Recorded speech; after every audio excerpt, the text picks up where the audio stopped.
வணக்கம் மாணவர்களே. செய்யுள் பார்க்கலாம். காற்றே வா, பாரதியார் இயற்றியது. காற்றே வா. இந்த செய்யுள் வசன கவிதை போல அமைந்திருக்கும். வசன நடையில் அமைந்த இந்த கவிதை, இதை பற்றி தான் நம்ம இங்கே பார்க்க போகிறோம்.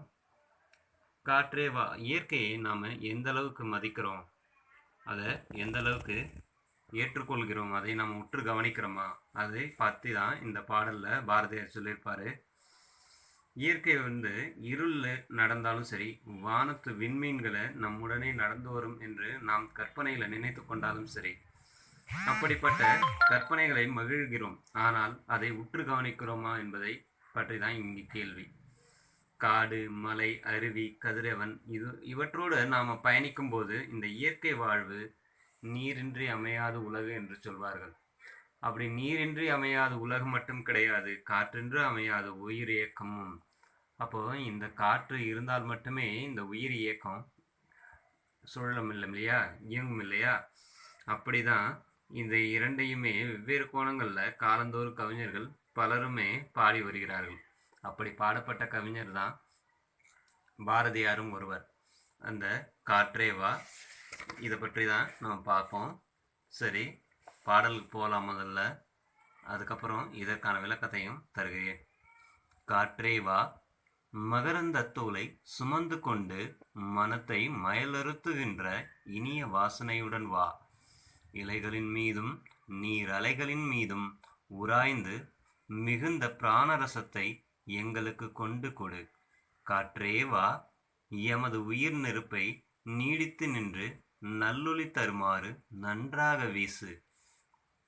சக்தி குறைந்து போய் அதனை அவித்து விடாதே, பேய் போல வீசி அதனை மடித்து விடாதே. மெதுவாக நல்ல லயத்துடன் நெடுங்காலம் நின்று வீசிக்கொண்டிரு. உனக்கு பாட்டுகள் பாடுகிறோம், உனக்கு புகழ்ச்சிகள் கூறுகிறோம், உன்னை வழிபடுகின்றோம். மீண்டும் ஒரு முறை பார்க்கலாம். காற்றே வா, மகரந்த தூளை சுமந்து கொண்டு மனத்தை மயலறுத்துகின்ற இனிய வாசனையுடன் வா. இலைகளின் மீதும் நீர் அலைகளின் மீதும் உராய்ந்து மிகுந்த பிராணரசத்தை எங்களுக்கு கொண்டு கொடு. காற்றே வா, எமது உயிர் நெருப்பை நீடித்து நின்று நல்லொளி தருமாறு நன்றாக வீசு. சக்தி குறைந்து போய் அதனை அவித்து விடாதே, பேய் போல வீசி அதனை மடித்து விடாதே. மெதுவாக நல்ல லயத்துடன் நெடுங்காலம் நின்று வீசிக்கொண்டிரு. உனக்கு பாட்டுகள் பாடுகின்றோம், உனக்கு புகழ்ச்சிகள் கூறுகிறோம், உன்னை வழிபடுகின்றோம். இவ்வாறு பாரதியார் தன்னுடைய கவிதையில சொல்றாரு. சரி, பாரதியார் பற்றிய சில குறிப்புகளை நாம தெரிஞ்சுக்குவோம். அதுக்கப்புறம் இந்த கவிதைக்கான சிறு விளக்கத்தையும் நான் இங்க தரேன். ஆசிரியர் மகாகவி சுப்பிரமணிய பாரதியார். நீடுதுயில் நீக்க பாடி வந்த நிலா, சிந்துக்கு தந்தை என்று பாராட்ட பெற்றவர். சிறுகதை ஆசிரியர், கவிஞர், கட்டுரையாளர், இதழாளர் என பன்முகத்தன்மை கொண்டவர். பாரதியார் பற்றி நம்ம தெரிஞ்சிருப்போம் ஏற்கனவே. ஒரு சிறுகதை ஆசிரியராகவும் பணியாற்றியிருக்காரு, கவிஞராகவும் பணியாற்றியிருக்காரு, கட்டுரையாளராகவும் இருந்திருக்காரு, இதழாளராகவும் பத்திரிகை துறையிலையும் அவருடைய கால் தடத்தை பதித்தார்.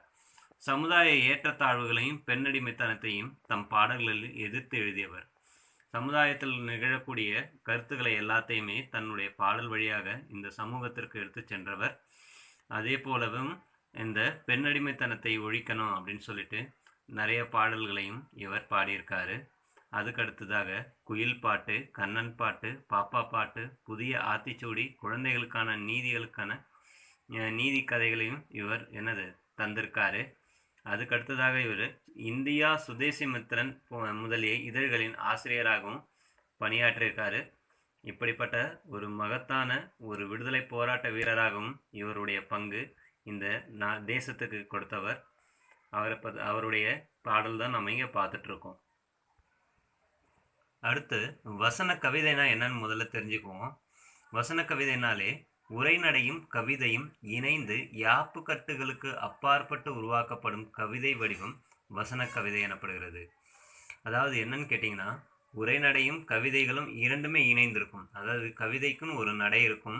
உரைநடை என்பது அதாவது படிக்கும்போது உரையாக படிக்கக்கூடியது. இந்த உரையும் கவிதையும் இணைந்து யாப்பு கட்டுகள், யாப்பின் வழியாக இல்லாமல், அப்போ யாப்பு வாயிலாக அது வெண்பாவாக இருக்கட்டும், ஆசிரியப்பாக இந்த மாதிரி பாக்கள் இல்லாமல் எழுதப்படுவது தான் வசன கவிதை. ஆங்கிலத்தில் இது வந்து ப்ரோஸ் பொயட்ரின்னு சொல்லுவாங்க, அதாவது ஃப்ரீ வேர்ஸ்ன்னு சொல்லுவாங்க. இப்படிப்பட்ட ப்ரோஸ் பொயட்ரி என்று அழைக்கப்படக்கூடிய இந்த வடிவம் தமிழில் முதல்ல பயன்படுத்தியவர் யாருன்னு கேட்டால் பாரதியார் தான் அறிமுகப்படுத்துகிறாரு. அதுக்கடுத்து உணர்ச்சி பொங்க கவிதை படைக்கும் இடங்களில் யாப்பு தடையாக இருப்பதை உணர்ந்த பாரதியார் இவ்வடிவத்தை இலகுவாக கையாண்டுள்ளார்.